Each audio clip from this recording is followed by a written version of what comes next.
Banished, how to trade. You begin by building a trading post, which is shown on screen, along the water.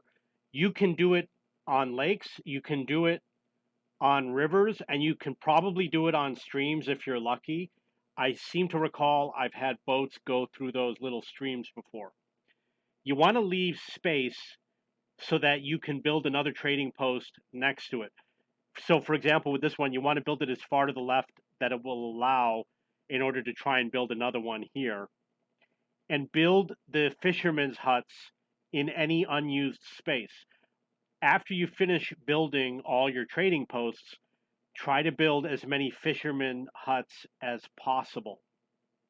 This is what the screen looks like. This is the inventory. The inventory is what you're selling, and you're going to put the maximum quantity that you're going to sell. In the case of ale, 99.99, and your traders, which over here you see it says 0 of 6.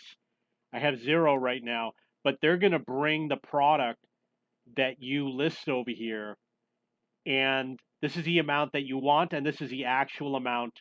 If you can see the cursor under the word count, is the actual amount that's in the trading post. You want to ideally trade high value goods in exchange for low value goods, because when you get the low value goods, you get a larger quantity. The traders will come with goods from the marketplaces and storage houses, and I'm sorry, the people that work at the trading posts. When the trader comes with his boat, if you make a purchase, it's going to show up over here. So if you buy cherry, it'll say 0 under desired, and then the amount that you purchase will be under count. And the person that works here, he will take anything above the desired value and he'll bring it to a warehouse. And he'll do quite a large quantity. I believe he can do 500 at a time. So this is the trade screen where you actually perform the trade. The merchant is on the left, you're on the right.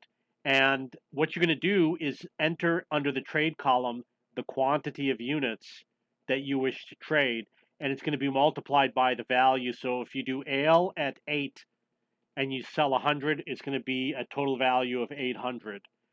And that would allow you to buy 800 pair. So you see there's a count of 169 pair. You can only buy 169.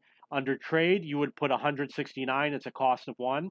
So you'd have to take the value, let's say the 3 over here, and divide the 169 by 3, which would 150 divided by 3 is 50, and the 19 divided by 3 is 6.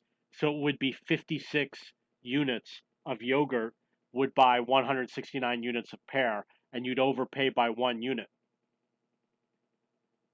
If you keep this window open, the trader will not leave. I've had these windows open for half an hour and the trader doesn't leave. When your population is small, the traders will only bring small quantities of products. And obviously, when your population grows, it will bring a large quantity of products. I've seen the count recently at 14,000. I'm sure it gets higher. This is the auto purchase. You can either do it never when they arrive or when they leave. You put the unit that you will automatically purchase and you sort them with the first purchase at the top. In this case, it's fruits, and then it will purchase vegetables and then stone. Unfortunately, they made a limit of 99.99, which is really sad because there's going to be cases where you want to buy more and you'll have to go do it manually. You're going to want to put stuff that you purchase for production, which is going to be fruits and and grains. And then you're going to want to put things like coal or logs because you need them to keep people alive. And then you're going to put tools, fuel. For building, you're going to need stone and iron, and then you're going to put herbs. These are the items that you want to trade. You can do a custom order every visit, only on the next visit, or never. And what I do is I go through and I enter all the fruits that I want to order. There's only a few traders, so you're going to see Florenza go to different trading posts. However, the custom order, there's only a few traders, so you're going to see Florenza go to different trading posts. However, the custom order from Florenza is only on this trading post. It's unique. So Florenza has to have a custom order on each trading post. You can place multiple trading posts adjacent to each other, build storage facilities, stockpiles, marketplaces, and production facilities.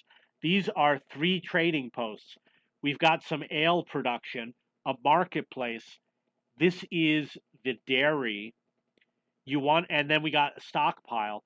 And a fisherman over here. You want to build the production so that when the fruits arrive, goes right into making ale, and then it will be brought directly back into the trading post. You want the marketplace because it will constantly keep a certain amount, enough for your production. It will constantly bring things in and out. You'll need the stockpiles to put things like iron, coal, wood, etc. When a trader arrives, a blue icon will appear, which is a blue icon with a person rowing a boat. If there's 2 of them, that means there's 2 traders. Build trading posts on lakes, stretches of river, and along streams. So I have 2 lakes and all these rivers, and there's some streams. I seem to recall that it is possible to build a trading post on the stream. I seem to recall that I successfully did it. Build as many trading posts as you can. These are trading post tips. Traders tend to arrive with similar goods at the same time. So if 2 arrive at the same time, they will likely have similar types of goods. I read that the goods that they carry are determined when they arrive at the trading post, not when they arrive on the map. So if 2 traders arrive at a trading post at the same time, they might both have livestock. You can build trading posts on rivers and streams, build warehouses and storage near trading posts. If you build a marketplace, the vendors will always populate the marketplace with items you may wish to trade, and they will take the items you have purchased and they'll distribute them across the map. Ask traders to bring essential items such as tools, stone, and fuel in case you need them in an emergency. So some of the traders will offer you tools, stone, and fuel, and they're expensive, but you have to have them delivered because if you have an emergency, you need a supply, you need someone to bring them in. And if you don't pre-order them, it might be a long time before they arrive. Try to buy resources, produce them in a factory, and resell them as close to the trading post as possible. You don't want goods going all over the map. You want it to go from the trading post to the factory and back into the trading post as quickly as possible. The best items to sell are ale and clothing. They are renewable and have a high value and a high profit margin. Clothing can be very profitable if you're producing it. If you're buying it, not so much.